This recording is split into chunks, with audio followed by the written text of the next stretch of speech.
right, everybody, welcome back. It's another episode of the Unwired Appalachian podcast. I've got two very special guests with me today, UPIKE's Keian Worrix and UPIKE SID Rick Bentley. Welcome, guys. We just want to come on the podcast and recognize Keian Worrix. I mean, very special athlete from a local kid, 4-year starter. Keian, what does it feel like knowing your basketball career is wrapped up, and how was your time at UPIKE? Can you put that in a nutshell real quick, or just maybe not even real quick, but like just kind of talk about your time at UPIKE and what you got out of that experience. Yeah, it's definitely hard to wrap my head around everything that's been going on right now with season ending and graduation. But I'm extremely blessed to be able to even play the game that I love for 4 years, in front of the community. It's just been such a blessing to me, and UPIKE has meant everything to me. It's home. It's a place to where I just knew as a senior where I wanted to go, and Coach Compton gave me that chance and opportunity. And freshman year it was a little bit rough. I didn't know how things would go starting out, and there's many times when I wanted to quit that freshman year, and I just stuck with it, and it really paid off. So I enjoyed every second that I had at UPIKE, and if I had an extra year, I'm convinced that I'd stay again if I could. Yeah, and Rick, just kind of talk about for people always hear me singing Keian's praises. Being the SID at UPIKE, seeing a local kid come up and have the type of career he did. Just talk about how special that is because you don't always see that at UPIKE. I mean, the impact he had. We're talking just a few minutes ago about Justin Hicks, and it's kind of like that. Justin from Hazard, he came over, had a really nice career, won the national championship. Keian took us to 4 national tournaments, and you don't see that very often. Not many people get to do that. But the thing about Keian that amazed me was, and I got to see him play a lot through these years, was that Keian's always talking on the basketball court, but nobody ever got mad. Like they were laughing at him when he was just abusing people out there. I always tell people, once a game, Keian Worrix is going to do something to make somebody look absolutely silly. But let me give you an example. His junior year, we're at a conference tournament in Kingsport, and there's a kid on the team we played who was injured and done for the season. So he's standing behind the bench, and he and Ken are having a conversation going on. They're laughing at each other while the game's going on. I mean, it's so much fun to watch. But not only to watch him interact with people and how they loved him. I would say, I don't know how you stand to play against him. They say, "Oh, number 0, I love that guy." But it was just, just watching him play and the person that he is and seeing that develop and seeing that grow. And Ken and I meet a lot of times on Sundays after church. We meet at the same restaurant and we'll have a conversation there. And he's the same kid there as he is on the basketball court, or I had him in the classroom. He'll probably tell you here in a minute that I was his favorite teacher that he had while he was there. I'm sure that's going to come up, but that's just who he is. That's just what he does. And I can't say enough big things about this guy. The last game he played, he was doing some things out there, and it was 3 or 4 straight trips. And all of a sudden I logged off of the UPIKE Twitter account and got onto mine long enough to write, "I'm gonna miss watching that guy." Yeah. And that's just how I feel about him. Yeah, can you just kind of talk about the relationship he talked about with the other teams? I mean, it seemed like you would like you said, make somebody silly, get a steal or cross somebody over, hit a jumper or get fouled or come up with a steal, and everybody would dap you up or give you high fives and pat you on the back or whatever. But the crowd interaction too. Not only that, it seemed like, you really had a great relationship with your home crowd, especially. What does that mean to you as a player? Because, sometimes like if things aren't going well, the crowd can be quiet. It was never quiet at UPIKE when you were playing. Talk about how that made you feel out there and kind of how it impacted your game. Yeah, the atmosphere is, I mean, we feed a lot of us guys, we feed off of that atmosphere. And I think Coach will tell you, and Rick will tell you that, like, we brought in the best crowds in AAC this year. So, like, it was a blessing to play in front of that. But I think it's more so just playing in front of your community. They knew that when game nights were coming, we had a bunch of people in our community willing to come out. And that's a blessing to us, especially us local guys and the people that are more local in Eastern Kentucky and, Brad and Virginia and stuff. Like, he always had a good crowd. And, it's just like it truly is a blessing to play in front of so many familiar faces, and just even the student body. Like, I mean, the students would come and they would support. So that was awesome to see and awesome to play in front of. Yeah, Rick, we always talk about him scoring 1,000 and doing all the things he does, passing the ball. Just talk about some of the things that stood out to his game to you over the years. You've seen so many guys. I think you mentioned something in the record books. Only 31 guys in school Yeah. history more points. Just talk about that if you can. He became the 32nd player on the 1,000-point list. And the night he did it, I said, just keep in mind that we've been playing varsity basketball, 4-year basketball since 1956, and there's only been 31 people score more points than you've scored. And then it got up to, I think you wound up like 27th, 28th on the list. You think about that, there's only been that many people in all those 60 years and longer that have done what he has done on the basketball court. But the thing about Ken, I just go back to what kind of person he is. I love to see him. And let me give you this. This will tell you something about my boy here. I walked in the gym one day, they were getting ready to practice, and there's always two guys, and it's the same two guys out playing one-on-one before they're playing horse. They're doing, I don't know what they're doing, but they're out there, they're going at each other, and it's Zion Blevins and Aiden. yeah, those guys are always out on the court. He's not out on the court. He's sitting in the stands. He's got a shoebox and a computer on top of him. I'm like, dude, what are you doing? He said, trying to get my homework done before practice. That's him. That's how hard he works. Like we want to be in there clowning around with our boys, and Jalen Rignon's out there, they're messing around.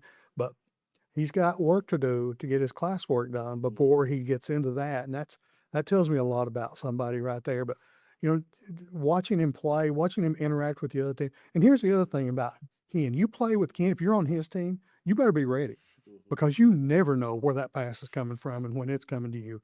Because I'm gonna tell you, if you mess up one of his passes, he's gonna let you know about it. That's how he was. Yeah, Key, we always talk about you. I always tell people, most of the time when you step on the court, you're probably the smallest guy out there most nights, Absolutely. but you think you're the biggest guy. Where you get that mentality at? That sense of being such a competitor. You want to win. You don't care about your size or whatever. Whoever's against you, you feel like you're going to take their head off, right? I mean, where do you get that kind of confidence at? And is it just being a competitor and playing over the years and loving the game? Yeah, it definitely came from a younger age. I was always one of the shorter ones in my classes, and I always played up. So I think in third grade, I was actually on the A team playing up against all the eighth graders. So I was always playing and being that younger person. So I knew that no matter who stood in front of me and with the confidence that I bring, like I am going to be, I think at least I'm the best player out there, and you're going to have to show me what you're capable of for me to believe it. And Cameron, I give Cameron a lot of credit, my brother, for raising me up that way, because we competed outside all the time. We competed in the court, and he helped me be the player that I am today. So the big brother helped a lot with that confidence. Yeah, Rick, just going back, I mean, you see point guards over the years. We always say he's special. Why is he so special? Is it just the leadership? Is it the passing? Or is it just the full package? I mean, because you don't see guys can impact the game with a steal or a pass or a 3-point shot or just maybe even a free throw. It seems like he finds ways to impact the game that a lot of players maybe not have the same impact. I mean, can you just speak on that a little bit? Yeah, it's right here. Yep. He's got that heart, man. Kelly was used to talk about the Valentine, and that's what he's got. That's what he brings to the table. He believes he's the best player on the floor, and he believed that when he was playing against Reed Shepherd in the state tournament, and he believed that when we were in the national tournament. It didn't matter where he was. And Bradley Bunch wound up in the top 10 on the scoring list. Keian Worrix believed every day he was out there, he was the best player on the floor. I was watching him. The summer between his freshman and sophomore year. He's out there shooting with one of his coaches. And I didn't realize they were having a shooting contest. And the guy said, "Oh, no, Ken, I think the next one to miss loses." And Ken looked at him and was like, "I don't have to worry about that." And shot, not even looking at the basket, he went straight in the hole. That's what he brings. He's just got that confidence. And like the guys love to play with him. They love to play against him. Like for me, he'd drive me nuts if I was playing against him all the time. But they love him. That's the kind of competitor he is, kind of person he is, that he can be that person and be that aggravating on the floor, and still they just love to play against him. And listen, you know, every game I've ever been to, they go through that handshake line. Those guys are loving on him like he's their own teammate, you know, like he just won the game for them. And a lot of times, most of the time, he just beat them. Yeah. And going back to the relationship Ken has with fans, something I guess I forgot to mention a while ago. It seems like younger fans, they're drawn to you. I know you guys do a lot of community work. You're out in the schools. You're from the area. Kids know you. When they're right after the game, I mean, it seems like you'll take photos after every game of 10, 15, 20 minutes sometimes. What does that mean to you? It means a lot. Like, my mom has always taught me, like, you have a chance to be a light, and the light that you're shedding, because you may be the only part of Jesus that they see. So I know anytime those kids want to come up and they want to take a picture, like, always entertain that. And, that gets me excited, and to see how excited they are, because I was that same little kid at one time wanting to take pictures with a couple of the older people. So it's a blessing for me to be able to have that kind of fan base and to have those people who look up to me, not only on the court, but in everyday life. Let me ask you a question. Yes. So that it's over now, but when you look back on it, is there one game? Is there one moment? Is there one shot that you always go back to? Because I've got mine. I just don't know what you might have yours. Are you talking about college career? Yes, in college. Man, one moment. I mean, obviously, I feel like just losing in the national tournament always put that, like, I always wanted to do better in the next national tournament. But I'd say that last Johnson game really got me in the conference tournament, because you go and you play the team twice in regular season and win by probably 15, 20 plus, and then you play them in that championship game, which I know it's hard to beat a good team 3 times, and people will tell you that. And we were most definitely the most talented team, the better team, but they were the better team that night. So that one stuck with me for sure. I think they had a player who just dominated. For me, it'll always be the last game in the gym your freshman year. Thomas Moore's #1 in the country. They come in on senior day, and who hit the shot to win that game? My boy right here. Yeah, and before your college career, we're talking a lot about your UPIKE career. You win a lot of games. You win an All-A state championship at Pikeville. You're so close in that Sweet 16 to beating GRC, who eventually goes on to win a state title. You played Reed Shepherd, like Rick said earlier. You beat those guys in the first round. You probably the best player on the court that night, to me, by a mile. Out of your before you get to UPIKE, what is your favorite kind of memory of all that success too? Because you had a lot of moments before you got to UPIKE. We may not want to let Riley Sammons know that he thinks you were by far the best player on the court. We'll just go on. I said that night. I would say probably one of my best experiences that I can always look back on is the night down there, finally getting to Rupp Arena. Huge crowd, probably playing in one of the biggest crowds that the state tournament has had, and definitely in a couple years. So playing against North Laurel, of course, and finally playing against Reed and having that experience of playing against him and doing what I did to him. That was really cool. So that was one big moment. But team wise, winning that All-A state, that was really cool to be a part of. It was the first one in school history. So winning it with those guys and how close knit we were, that was really cool to experience. Yeah, and just kind of talk about, if you can, Keian, the relationship you had with your teammates at UPIKE. You knew a lot of these guys by playing against them or whatever, but seemed you and Brad really had a special relationship over the last 4 years. Can you talk about that a little bit if you can? Yeah, coming in, I was a little bit wary of how everything was going to go. I didn't know who I was going to meet, how they would act, or how I would be with them. But throughout the years, we built a strong connection, and every single year we build that strong connection. We do a lot of team bonding things, and we were able to build that. And I think it comes with playing and trust, and we all trusted in each other, and we would compete out there on the court. Practice every single day. We didn't take it easy. We'd go at each other, and after that, we'd be best friends. I know you spoke on Brad a little bit. Brad's one of those players. He just gets the job done, and I feed off of Brad. Brad feeds off of me, and I enjoyed playing with him. One of my other friends that I can't leave out is definitely Keenan. I'll share a story on Keenan real fast. When first time I ever met him was at one of the UPIKE camps when we were all committing and stuff. Coach had us all come down to work those. Keenan was over there. Coach was like, "I'm gonna introduce you to Keenan." I looked over, he's over there just acting cool and nonchalant, and I was just like, "Oh, I'm not gonna like this kid at all."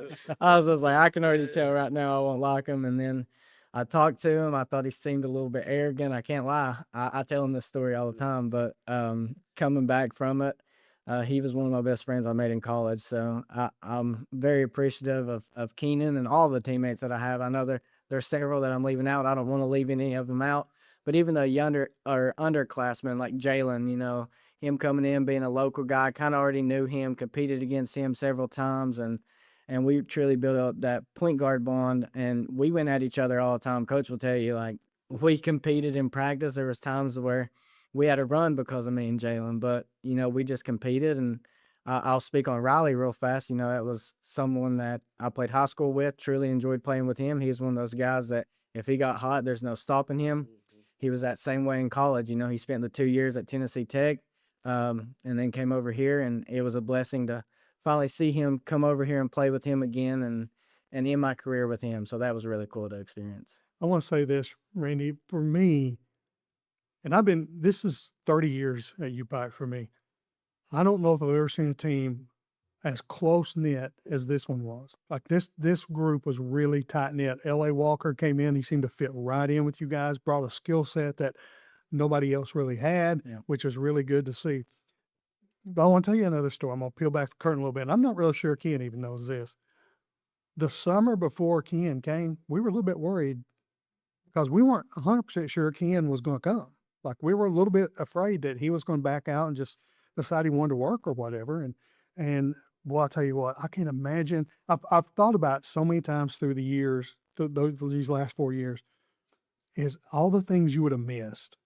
Oh, yeah. Had you decided to go that route instead of the route that you took. Because, I mean, the success that you've had, the friendships that you made, the bonds that you made, and the respect that you've earned from people all across campus and all across the AAC, really nationwide, to be honest about it.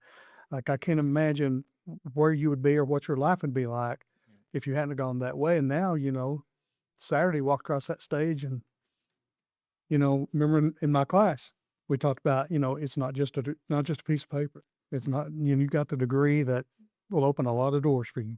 Absolutely. Yeah, and we've taken about enough time for you guys, but I'll just end like this. Everybody knows Keian and Elisha Justice, Coach Bifel, they have a special relationship. They're always the kind of peeling back the curtain to me. Keian, if y'all play one-on-one, what's that going to be like for Coach Justice?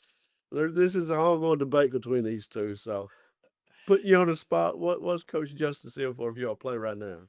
If we played right now, Yes. I'm sorry, Coach, but good luck. A couple years ago, he'd give me a run for my money, and he knows I'm just as competitive as he is. And I know he's a very competitive person, but I think I got Coach. I used to tell him all the time he has me to make him feel better, but I think I got him now. 20 years from now, he'll be saying the same thing. And Elisha will be saying the same thing. I guarantee it. So. Guarantee it. So I just wanted to know on that kind of note, those guys, they always crack me up when they're around each other. So we want to have some fun while we're doing this. So for everybody out there, follow us on Facebook, Twitter, all of our social medias. If you see Keian out in the communities, tell him great job over his career. He's a graduate now, a local guy. He's meant so much to this community, high school, college, everything. Rick, he'll be joining us again. You'll see Rick again for 2 straight weeks on these. So we'll call it a quiz for right now, and we'll be right back next week. But really, 5 minutes with Rick. So we'll see y'all next time. Thanks for watching Unwired Appalachia. For Keian Worrix, Rick Bentley, Corey Vance, I'm Randy White. Thanks.